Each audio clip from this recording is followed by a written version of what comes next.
cars have had their share of innovation over the course of time, and some of their features haven't quite made it to the present.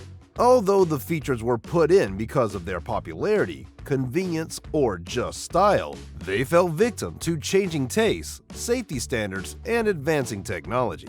And trust me when I say this, if we were to have them back in our modern cars today, it would look hilarious. In today's video, let's journey back to the time when cars looked very different.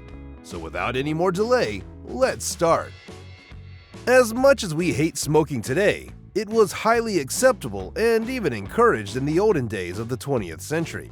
During that era, a significant portion of the adult population smoked, and accommodating this habit in vehicles was seen as a convenience. Those folks hadn't realized the horrors of smoking yet, so naturally, cars came equipped with ashtrays in every door, and in some models on the dashboard, because why have one cigarette when you can have four? There was even a convenient lighter right next to the ashtray, which worked by pressing it into a dashboard socket, heating the metal coil red hot inside, ready to light a cigarette.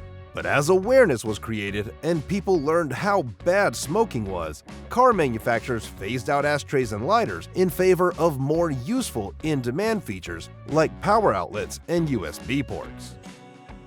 Imagine having bench seats in our cars today. Half of us will probably become couch seat potatoes. Or should I say car seat potatoes? Anyways, instead of the car seats we have today, people in the past sat on these bench seats, which could accommodate 3 people easily in the front and a 4th if they were skinny enough. This setup was popular in family cars and large sedans, offering a cozy atmosphere for long drives.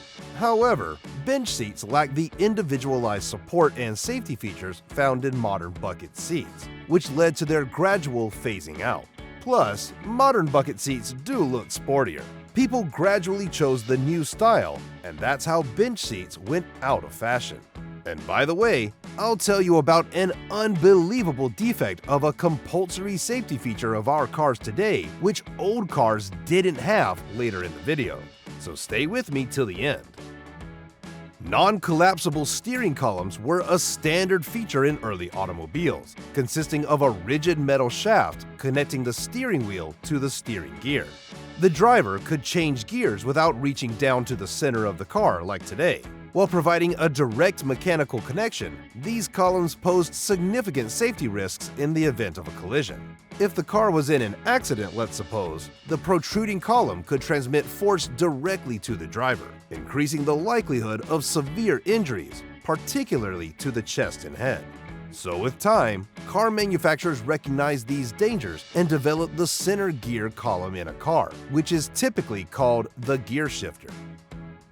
Unlike the ever-present and visible car headlights, back in the day, pop-up headlights were also a thing. Who didn't love the novelty of headlights that magically appeared when needed? That is, until they got stuck half open and gave your car a perpetually sleepy look. That's right, folks, the pop-up headlights or headlamps could be popped open whenever needed. The last time pop-up headlamps appeared on a volume production car was in 2004, when both the Lotus Esprit and Chevrolet Corvette ended production. However, these headlights have been largely banned due to the new and strict design regulations regarding pedestrian safety. The European Union, for example, introduced rules that make it more difficult for car manufacturers to incorporate pop-up headlights into their designs. They were meant to be sleek and aerodynamic, but in reality, they were just an extra thing to break, and given all the inflation, we don't really need another thing broken. The old cars didn't have the luxury of built-in heating and cooling systems like we do today. So what did they do to regulate the temperatures inside the car? They had something called the vent windows, charming little triangles of glass in front of the car's side windows that let in just the right amount of breeze or rain depending on your luck. They were the original climate control, and passengers could pivot them depending on how much ventilation they wanted. Believe it or not, but since the 1920s, a floor-mounted headlight dimmer switch was used to control the brightness of the lighting of a car. They required a well-timed tap with your left foot to toggle between high and low beams, and also controlled the lighting of the speedometer, battery, fuel capacity, and temperature of the car. But let's be real, they were about as convenient as a rock in your shoe. Accidentally kicking it in a moment of panic was a guaranteed way to blind yourself or the poor soul driving in front of you. Thankfully, modern cars have relocated the headlight dimmer switch to the steering column, sparing us the awkward footwork. Enjoying the video? Please take 2 seconds to help me out. Hit like and subscribe if you're enjoying the video so far. Each like and subscribe helps support this channel and keeps me motivated to keep making new valuable content. Thank you. Now back to the video. What's the fastest you've seen someone drive? Back in the 70s, when speed limits were lower and vehicle capabilities were modest, an 85 mph speedometer seemed more than adequate for most driving situations. So, what was the fastest one could legally drive back then? I'll tell you in a minute. As speed limits increased and cars got faster, these speedometer limitations were outdated.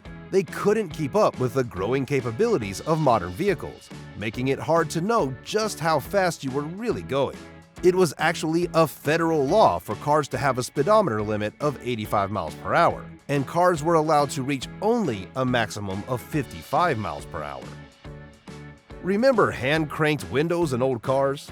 It was like a mini workout every time you wanted to breathe. Instead of the effortless button push we have today, you had to turn a crank round and round, hoping your arm didn't give out before the window finally opened. Hand-cranked windows were prone to wear and tear, often getting stuck or becoming difficult to operate over time. Sometimes, the crank would even break off in your hand, leaving you stuck with a half-open window. As people had no other option, they did it all the time. But comparing it to the press of a button on our powered windows, I guess it was inconvenient. Car phones were considered a symbol of luxury and cutting-edge technology. The first of these devices appeared in the late 1940s, but gained popularity in the 1980s and early 1990s. They operated using the early analog mobile networks and were mounted in the trunk, with a handset and cradle mounted in the car's dashboard or center console. But only the wealthy or high-powered executives could really use it on the go. To make a call, the user would pick up the handset and a mobile operator would ask for the number to call.